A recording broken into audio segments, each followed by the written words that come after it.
الحمد لله نحمده ونستعينه ونستغفره ونؤمن به ونتوكل عليه ونعوذ بالله من شرور أنفسنا ومن سيئات أعمالنا من يهده الله فلا مضل له ومن يضلله فلا هادي له ونشهد أن لا إله إلا الله وحده لا شريك له ونشهد أن سيدنا وشفيعنا ومولانا محمدا عبده ورسوله أرسله بالحق بشيرا ونذيرا وصلى الله تعالى على خير خلقه محمد وعلى آله وأصحابه وأزواجه وذرياته وأهل بيته وسلم تسليما كثيرا كثيرا. أما بعد قال الله تبارك وتعالى في القرآن المجيد والفرقان الحميد فأعوذ بالله من الشيطان الرجيم بسم الله الرحمن الرحيم يا أيها الذين آمنوا استعينوا بالصبر والصلاة إن الله مع الصابرين. صدق الله العظيم وبلغنا رسوله النبي الكريم ونحن على ذلك لمن الشاكرين والشاهدين والحمد لله رب العالمين. میرے محترم بزرگوں اور اچھے نوجوان ساتھیوں، اللہ تبارک تعالیٰ نے اپنے فضل و کرم سے جو دین اور جو اسلام سرکار دو عالم صلی اللہ علیہ وسلم کے ذریعے ہم سب کو دیا، وہ دین کامل اور مکمل ہے. اس میں صرف عبادت کرنے کا طریقہ ہی نہیں بتایا ہے، بلکہ اللہ نے اس دین میں، اس قرآن میں اور محمد رسول اللہ صلی اللہ علیہ وسلم نے اپنے فرمان میں ساری دنیا کے انسانوں کے لیے زندگی گزارنے کا ڈھنگ بھی بتایا ہے. کسی مذہب کے اندر یا کسی دھرم کے اندر اس کی وضاحت نہیں ہے، اس کی تفصیل نہیں ہے کہ ایک انسان دنیا میں کیسے زندگی گزارے. اسلام کے علاوہ جتنے بھی مذہب دنیا میں ہیں، ان تمام مذہب اور ان کے ماننے والوں کو دیکھ لیجئے، چند عبادات کا مجموعہ ہے. کاروبار کرنے کا کیا طریقہ ان کے مذہب کے ہاں ہے، حلال اور حرام کی کیا تمیز ہے، چھوٹے اور بڑے کا کیا احترام ہے، اور ماں باپ کے ساتھ کیسا تعلق اور کیسا رشتہ قائم کرنا چاہیے، یعنی یہ پوری تفصیل سوائے اسلام کے کہیں آپ کو نہیں ملے گا. یہی ہے اسلام کی خوبی. جب کوئی حسین چیز ہوتی ہے، کوئی اچھی چیز ہوتی ہے، تو لوگ اس پر پتھر مارتے ہیں. مثال کے طور پر ایک خوبصورت جوان لڑکی یا عورت بے پردہ جا رہی ہے، اس کے حسن کو دیکھ کر لوگ کامنٹ کرتے ہیں، کیوں؟ حسین ہے، حسن ہے. اسی طریقے سے آج پوری دنیا میں اسلام اور مسلمانوں کے خلاف کامنٹ کیا جا رہا ہے. کیوں؟ اس لیے کہ اسلام حسین ہے اور اس اسلام کو ماننے والے مسلمان حسین ہیں. وہ اللہ کے سوا ہر اس چیز کے آگے سر نہیں جھکاتے جن کے سامنے سر جھکانے سے کوئی وقتی فائدہ نظر آتا. اسی کا نام توحید رکھا ہے اللہ نے، اللہ کے رسول نے، کہ مومن نفع ہو یا نقصان ہو، صحت ہو یا تندرستی ہو، ہر معاملے کے لیے اللہ ہی کے سامنے جھکتا ہے، اللہ ہی کے سامنے دعا مانگتا ہے. ایک مسلمان کو اس بات کا بخوبی علم ہے کہ تمام چیزوں کا خالق اور مالک صرف اللہ ہے. دنیا کے تمام علاقوں میں مسلمان پھیلے ہوئے، کوئی ملک ایسا نہیں ہے جہاں مسلمان نہیں. جن کی زبان الگ ہے، جن کی تہذیب الگ ہے، جن کا طور طریقہ الگ ہے، لیکن مذہب کے طور پر انہوں نے اسلام قبول کیا ہوا ہے. آپ ہندوستان کے ہر جگہ کے مسلمانوں سے پوچھیں کہ تمہارا رب کون ہے، تمہارا الہ کون ہے، تمہارا ایشور کون ہے، تمہارا بھگوان کون ہے؟ تو ہندوستان کے ہر خطے کے رہنے والا مسلمان کہے گا میرا رب اللہ ہے، میرا رب اللہ ہے، خالق اور مالک اللہ ہے۔ لیکن دوسرے مذہب کے جتنے لوگ دنیا میں پائے جاتے ہیں، آپ ان سے پوچھئے کہ تمہارا ایشور کون ہے، تمہارا رب کون ہے، تم کس کی آرادھنا کرتے ہو، کس کی پوجا کرتے ہو؟ تو ساؤتھ والوں کا جواب الگ ملے گا، نارتھ والوں کا جواب الگ ملے گا، ایسٹ والوں کا جواب الگ ملے گا، اور ویسٹ والوں کا جواب الگ ملے گا۔ چار سمت میں رہنے والے ایک ہی ملک کے الگ الگ مذہب نہیں ہونے کے باوجود عبادت، پوجا اور آرادھنا الگ الگ معبودوں کی جاتی ہے، لیکن پوری دنیا میں عبادت صرف اللہ کی جاتی ہے، بندگی صرف اللہ کی جاتی ہے۔ انسانیت کا جو سبق اور انسان دوستی اور ہمدردی کا جو پیغام قرآن میں اللہ نے دیا ہے، اللہ کے رسول جناب محمد رسول اللہ صلی اللہ علیہ وسلم نے اپنے فرمان میں دیا ہے، کسی مذہب کے اندر انسانی ہمدردی نہیں ملے گی، نہیں ملے گی۔ آپ کو اپنی ایک زندگی کا واقعہ بتاؤں،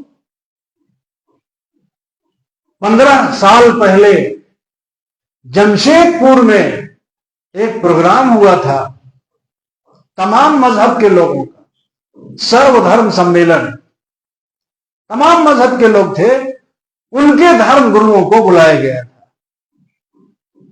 عیسائی بھی تھے، ہندو مذہب کے لوگ بھی تھے، سکھ مذہب کے دھرم گرو بھی تھے، بودھ اور جین، ہر مذہب جو ہندوستان میں پایا جاتا ہے۔ اسٹیج میں بیٹھا ہوا تھا، ہر ایک دھرم گرو کی بات ہو رہی تھی، ہر دھرم گرو اپنے اپنے مذہب کی حمایت میں اور اپنے اپنے مذہب کی پاسداری میں گفتگو کر رہا تھا، جس کا انہیں حق تھا اور حق دیا گیا تھا۔ اسی بیچ ایک غیر مسلم جو چھوٹی جاتی کا تھا، وہ بھی اسٹیج میں تھا۔ پیاس لگی، اس کے گلاس کا بچا ہوا پانی میں پی لیا، اچھوت تھا۔ اب اللہ کا یہ فضل اور کرم ہے یا ان کی سیٹنگ تھی کہ سب سے اخیر میں میری باری آئی، تو اس سے ایک فائدہ یہ ہوا کہ مجھے سب کی بات سننے کا موقع ملا۔ سب نے انسانیت پر بیان کیا، اپنے اپنے مذہب کی تائید میں بات کی، اور جب میری بات آئی تو میں نے قرآن کی اس آیت سے شروع کیا، وَمَا أَرْسَلْنَاكَ إِلَّا رَحْمَةً لِّلْعَالَمِينَ، کہ جس آخری پیغمبر نے دنیا کو اسلام دیا، اس نے صرف مسلمانوں کو اسلام نہیں دیا، وہ رحمت بن کر کے صرف مسلمانوں کے لیے نہیں آئے، وہ سارے جہان کے لیے رحمت بنا کر کے بھیجے گئے، اور اس سارے جہان کے لیے رحمت بنا کر بھیجنے والے نے ہم مسلمانوں کو یہ پیغام دیا، یہ نصیحت کی، یہ اپدیش دیا کہ تمام انسان آپس میں بھائی بھائی، سب آدم کی اولاد ہیں، اور اسی آخری پیغمبر نے جو اسلام دیا، اسی اسلام نے ہم کو یہ پیغام دیا، اسی نبی نے ہم کو یہ اپدیش دیا کہ انسان کوئی چھوٹا بڑا نہیں ہوتا، انسان کوئی اچھوت نہیں ہوتا، انسان ناپاک نہیں ہوتا ہے، انسان ہوتا ہے۔ اللہ کے رسول نے، میں نے بتایا کہ بارہا یہ اپدیش دینے کے باوجود اپنی زندگی کے آخری حج کے موقع پر کہا کہ میں جاہلیت کی تمام پرمپراؤں کو، تمام رسموں کو روند رہا ہوں، اس کو نیگلیکٹ کر رہا ہوں، اور وہ یہ دنیا اور انسانی سماج کی پرمپرا یہ ہے کہ دولت کی بنیاد پر کسی کو بڑا سمجھا جاتا ہے، طاقت کی بنیاد پر کسی کو بڑا سمجھا جاتا ہے، خاندان اور نسل کی بنیاد پر کسی کو بڑا سمجھا جاتا ہے، برادری اور نسل کی بنیاد پر کسی کو بڑا سمجھا جاتا ہے، رنگ اور زبان کی بنیاد پر کسی کو بڑا سمجھا جاتا ہے۔ اللہ کے رسول نے انسانوں کو بتایا کہ دیکھو بڑائی کے یہ جتنے راستے اور طریقے ہیں تم نے بنایا ہے، اللہ نے، اللہ کے رسول نے نہیں بنایا۔ اسلام کا پیغام بتانے کے بعد میں نے کہا کہ بہت سارے لوگوں نے دیکھا کہ میں نے اس شخص کا جھوٹا پانی پیا جو ہمارے سماج میں اچھوت سمجھا جاتا ہے، کوئی رام بھائی کا نام تھا۔ اس کا جھوٹا پانی پینے کے بعد میرا وضو بھی نہیں ٹوٹا، میں اپوتر بھی نہیں ہوا، میرا اسلام نشٹ بھی نہیں ہوا۔ کیوں؟ اس لیے کہ جس اسلام کے لانے والے آخری پیغمبر ہیں انہوں نے کہا کہ انسان کا جھوٹا ناپاک نہیں ہوتا ہے، انسان کا جھوٹا ناپاک نہیں ہوتا ہے۔ ظاہری شراب یا کسی حرام چیز کی گندگی ناپاکی ہوتا الگ بات ہے، لیکن کسی انسان کا جھوٹا ناپاک نہیں ہوتا ہے۔ اور میرے نبی نے کہا کہ مسلمان کا جھوٹا مسلمان کے لیے شفا ہے، شفا ہے۔ میں نے کہا کہ شفا آپ ہو سکتے نہیں سمجھ سکتے، شفا کے معنی یہ ہے کہ مسلمان کا جھوٹا مسلمان کے لیے اینٹی بائیوٹک کی طرح ہے، اینٹی بائیوٹک گولی دوا جو ہوتی ہے اس کی طرح ہے۔ جس نبی نے کہا کہ مسلمان کا جھوٹا چھوڑا ہوا دوسرے مسلمان کے لیے شفا ہے، یعنی اس سے نفرت نہیں کرنا چاہیے، گھن نہیں کرنا چاہیے۔ ہم نے خود یہ بنایا کہ ہم جب شادی بیاہ میں کسی پارٹی میں یا کسی جگہ جاتے ہیں، جھوٹا پانی دیکھ کے پوچھتے ہیں آپ کا گلاس ہے، آپ کا گلاس ہے؟ دوسرا کہتا ہاں میرا گلاس ہے۔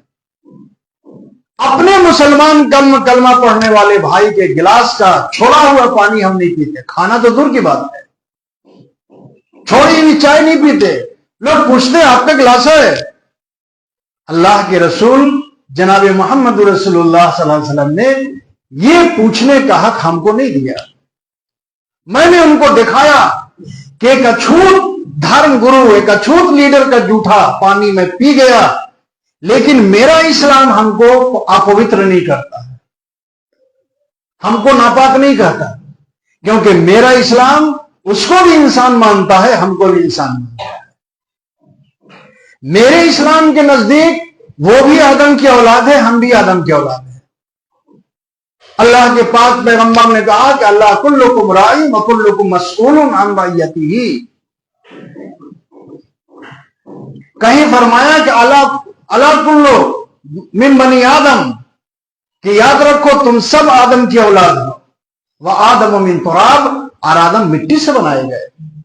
مٹی کی کوئی نسل نہیں ہوتی، مٹی کا کوئی خاندان نہیں ہوتا، مٹی مٹی ہوتی ہے۔ پتہ کیا چلا کہ جو تعلیم اللہ نے، اللہ کے رسول نے مسلمانوں کو اور پوری انسانیت کو دیا، وہ تعلیم دنیا میں کسی مذہب کے پاس نہیں ہے، کسی مذہب کے پاس نہیں۔ اسی ملک میں ایک قوم ہے جس کو ہم ہریجن کہتے ہیں، ہریجن کہتے ہیں۔ ہریجن نام کسی دھرم نے اس کو نہیں دیا، انسانوں نے نفرت کی بنیاد پر دیا، ہریجن۔ آج بھی ہماری مسجد میں، مسلمانوں کی مسجد میں، اگر ایک رکشہ چلانے والا، ایک نالی صاف کرنے والا مسلمان اگر پہلی صف میں آ کر کے نماز پڑھے، کسی کو حق ہے کہ پیچھے جاؤ جی، مسلمان ہے اور وہ بھنگی ہے، پہلے آ گیا، پہلی صف میں بیٹھا ہوا، امام کے پیچھے ہے۔ مسجد ناپاک ہونے کا تو سوال ہی پیدا نہیں ہوتا ہے۔ ہمیں ایسے مسلمان جو کام انسانی سماج کے اعتبار سے نچلے طبقے کا کرتے ہیں، کوئی پاخانہ صاف کرتا ہے، کوئی نالی صاف کرتا ہے، یہ تو پیشہ ہے اس کا، لیکن ہے مسلمان۔ مسجد میں آنے پر کوئی پابندی نہیں ہے، اور کوئی پابندی لگائے گا تو اس سے زیادہ گنہگار کوئی نہیں ہوگا۔ وہ پہلی مسجد میں پہلی صف میں آ کر کے ایک بھنگی ایک چمار بشرطے کو مسلمان ہو پہلی صف میں امام کے پیچھے نماز پڑھے کسی کو حق نہیں ہے. اور اگر وہ بھنگی اور چمار حافظ قرآن ہے عالم ہے اس کی قرأت اچھی ہے تو اس کے پیچھے اچھے اچھے لوگ نماز پڑھ رہے ہیں. یہ کہیں مسئلہ نہیں ہے میرے اسلام میں میرے قرآن میں میرے نبی کے پیغام میں کبھی یہ نہیں منع کیا گیا کہ اگر گھٹیا کام کرنے والا چھوٹا کام کرنے والا اگر حافظ عالم قاری ہو جائے تو اس کے امام مت بنو. نہیں ہوگا. اور اس کو ہمارے ہندوستان کے علماء حق نے علماء دیوبند نے پورے ہندوستان میں قول کے ذریعے سے بھی اور عمل کے ذریعے سے بھی بتایا. مولانا حسین احمد مدنی رحمت اللہ علیہ جو مجاہد آزادی گزرے ہیں بہت بڑے ولی اور بزرگ ہیں. 1960 کے قریب کراچی آنا ہوا ان کا. بڑے بڑے لوگوں نے کہا کہ آپ ہمارے یہاں ٹھہریں گے آپ ہمارے یہاں ٹھہریں گے. ان کو کسی طریقے سے یہ بات معلوم ہو گئی کہ رانچی میں ایک طبقہ ہے جو گندگی صاف کرتا ہے اور اس سے لوگ نفرت کرتے ہیں. اس کے ساتھ اٹھتے بیٹھتے نہیں کھاتے پیتے نہیں ہیں. پہلے ہمارے یہاں بھی تو بہت ساری برائی تھی نا بہت ساری برائی تھی جس کو ہم لوگ آج حلال خور کہتے ہیں پہلے ڈوم کہتے تھے. تو کسی بھی کام کرنے والے کا نام اللہ نے تو نہیں رکھا ہے. ہمارے یہاں کاروبار کے اعتبار سے برادری بنتی ہے کاروبار کے اعتبار سے. اب ادریس علیہ السلام نے کپڑا سیا اسی طریقے سے اور نبیوں نے الگ الگ کام کیے تو کیا نبیوں کو ہم ان برادری کے کھانے میں بانٹ لیں گے؟ نہیں وہ تو پیشہ تھا. داؤد علیہ السلام لوہار کا کام کرتے تھے تو اگر کوئی مسلمان کہے لوہار داؤد علیہ السلام تب ایمان چلا جائے گا ایمان چلا جائے گا. ابراہیم علیہ السلام نے اور اسماعیل علیہ السلام نے دونوں باپ بیٹوں نے مستری کا کام کیا ہے جڑائی کا کام کیا ہے پلستر کا کام کیا ہے. تو کیا کوئی کہہ سکتا ہے کہ ابراہیم علیہ السلام مستری تھے اور نعوذ باللہ اسماعیل السلام کولی تھے؟ کام تو وہی تھا. خانہ کعبہ کی تعمیر ہوئی جڑائیا ہوئی پلستر ہوا اس زمانے کے اعتبار سے. لیکن ابراہیم علیہ السلام کو اس پیشے سے کوئی نہیں جوڑ سکتا. اسماعیل علیہ السلام کو داؤد علیہ السلام کو ادریس علیہ السلام کو پیشوں سے نہیں جوڑ سکتا. وہ ایک کام تھا. مولانا حسین احمد مدنی رحمت اللہ علیہ کو معلوم ہوا کہ مسلمانوں کی ایک چھوٹی سی جماعت ہے جو پاخانہ اٹھاتی ہے گندگی صاف کرتی ہے مسلمانوں کی. لوگ اس سے نفرت کرتے ہیں گھن کرتے ہیں. مولانا حسین مدنی رانچی آئے بڑے بڑے امیروں اور بڑے بڑے لوگوں کی دعوت انہوں نے کہا کہ نہیں میں اس محلے میں رہوں گا جس محلے کے لوگوں سے لوگ نفرت کرتے ہیں اٹھتے بیٹھتے نہیں ساتھ کھاتے پیتے نہیں ہیں اور لیک روڈ میں ایک صاحب کے مکان پر رہے انہی کی یہاں رات بتا اور انہی کے ساتھ بیٹھ کے کھانا کھائے. یہ کہاں سے لیا؟ اللہ کے نبی جناب محمد رسول اللہ صلی اللہ علیہ وسلم کے دور میں مدینے میں ایک پاگل عورت تھی کیریکٹر لیس عورت تھی پاگل تھی لوگ اس سے نفرت کرتے تھے. اس پاگل عورت کو بھی جناب محمد رسول اللہ صلی اللہ علیہ وسلم کی رحمت للعالمین کا علم تھا. وہ پگلی تھی سماج نے اس کو ٹھکرا دیا تھا سڑکوں پر ماری ماری پھرتی تھی لوگ اس سے بات کرنا عیب کی بات سمجھتے تھے. اللہ کے نبی کو پکڑ لیا کہا کہ یا رسول اللہ مجھے بھوک لگی ہے کھانا کھلائیے. اللہ کے نبی جناب محمد رسول اللہ صلی اللہ علیہ وسلم اس عورت کو گھر لے گئے کہا کہ عائشہ کھانا دو اس کو. کھانا نکال کے رحمت والے گھر سے اس عورت کو کھانا دیا گیا. کہا یا رسول اللہ آپ کے ساتھ بیٹھ کے کھانا چاہتے کہا کہ میں بھی دسترخوان میں بیٹھتا ہوں۔ اللہ کے رسول بیٹھ گئے، کہا یا رسول اللہ پہلا لقمہ رحمت والے ہاتھوں سے اپنے منہ میں چاہتی ہوں۔ اللہ کے رسول جناب محمد رسول اللہ صلی اللہ علیہ وسلم نے اس پگلی، اس دیوانی کو، سماج کی ٹھکرائی ہوئی اس عورت کو اپنے رحمت للعالمین کے گھر میں اپنے دسترخوان میں بٹھایا، ایک پلیٹ میں کھانا نکلوایا اور 2-4 لقمے روٹی کے اللہ کے نبی نے اس کے ہاتھ منہ میں ڈالے۔ سارے صحابہ دیکھ رہے ہیں، کفار کے بیچ میں یہ میسج چلا گیا، اور اللہ نے جو کہا تھا کہ وما ارسلناک الا رحمۃ للعالمین، میرے محبوب ہم نے سارے جہان کے لیے آپ کو رحمت بنا کر کے بھیجا ہے، زحمت بنا کر کے نہیں بھیجا۔ رحمت تو بنایا تھا آپ کو ابو لہب کے لیے بھی، ابو جہل کے لیے بھی، عتبہ کے لیے بھی، شیبہ کے لیے بھی، لیکن انہوں نے اپنی بدبختی سے آپ کی رحمت للعالمین سے فائدہ نہیں اٹھایا۔ اس ملک میں بھی مسلمان بادشاہ اور مسلمان اولیاء آئے تو رحمت بن کر کے آئے۔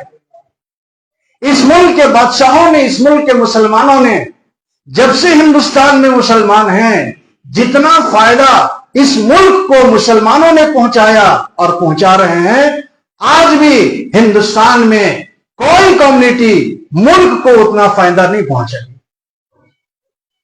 آج تاج محل کی کمائی کون کھا رہا ہے؟ لال قلعہ کی کمائی کون کھا رہا ہے؟ قطب مینار کی کمائی کون کھا رہا ہے؟ جتنے قلعے ہندوستان میں ہیں، جامع مسجد اور اس طرح کی بڑی بڑی عمارتیں جو بادشاہ بنا کے چلے گئے، ان کی آمدنی مسلم سماج کو نہیں دی جا رہی ہے۔ مسلم کمیونٹی کے لیے تعلیم اور صحت پر خرچ نہیں کیا جا رہا ہے۔ اس کی ساری آمدنی، تاج محل کی ساری آمدنی کون لے رہی ہے؟ حکومت لے رہی ہے۔ قطب مینار سے حاصل ہونے والی رقم کون لے رہی ہے؟ حکومت لے رہی ہے۔ لال قلعہ سے آمدنی جو ہو رہی ہے، کس کی تحویل میں روپیہ جا رہا ہے؟ حکومت کی تحویل میں جا رہا ہے۔ اور یہ ساری عمارتیں کس نے بنائی؟ مسلمانوں نے بنائی۔ آج کا پڑھا لکھا بے ایمان انجینئر ایک پل بناتا ہے تو برسات کے زمانے میں ایک بارش میں پل ڈھہ جاتا ہے۔ ایک بارش میں، ایک سیلاب میں پل ڈھہ گیا۔ غیر ملکی جب ہندوستان میں آتے ہیں تو حکومت کے وزراء اور حکومت کے بڑے بڑے لوگ آنے والے دوسرے ملکوں کے پرائم منسٹر کو کیا دکھاتے ہیں؟ تاج محل دکھاتے ہیں، لال قلعہ دکھاتے ہیں، قطب مینار دکھاتے ہیں، کہ پورے ملک میں حکومت کے ذریعے بنائے ہوئے ٹوائلٹ دکھاتے ہیں، سیر کرائی جاتی ہے۔ ہندوستان کی شان ہے آج بھی تاج محل، لال قلعہ، قطب مینار۔ یہ کس نے دیا اس ملک کو؟ مسلمانوں نے دیا۔ اے پی جے عبد الکلام کس نے دیا؟ مسلمانوں نے دیا۔ مسلمان کے گھر میں، ایک مچھوارے کے گھر میں ایک بچہ پیدا ہوا، اس نے غربت کے حالت میں تعلیم حاصل کی اور اتنا آگے بڑھا، اتنا آگے بڑھا کہ لوگ آج اسے میزائل مین کے نام سے جانتے ہیں۔ اس ملک کو سپر پاور کا درجہ کس نے دیا؟ اے پی جے عبد الکلام کی سائنس اور ٹیکنالوجی کی تحقیقات نے دیا۔ لیکن جس طریقے سے اللہ کے رسول کی تمام رحمت للعالمین کے باوجود، تمام ہمدردی کے باوجود، تمام تر محبت کے باوجود، مکہ والوں نے سوائے دشمنی کے کچھ نہیں دیا، پتھر مارنے کے کچھ نہیں دیا۔ مکہ والے اسلام کب لائے؟ جب اللہ کے نبی اور صحابہ کے پاس طاقت آ گئی، پورے عرب میں اسلامی حکومت قائم ہو گئی، تب مکے کے لوگ یدخلون فی دین اللہ افواجا، فوج کے فوج اسلام میں داخل ہونے لگے۔ اسی طریقے سے اس ملک میں انگنت قربانی دینے کے باوجود، بے شمار قربانی دینے کے باوجود، آج مسلمانوں کے احسانات کو یہاں کی رہنے والی قوم یاد نہیں کر رہی ہے۔ بھگت سنگھ کا نام سنا نا؟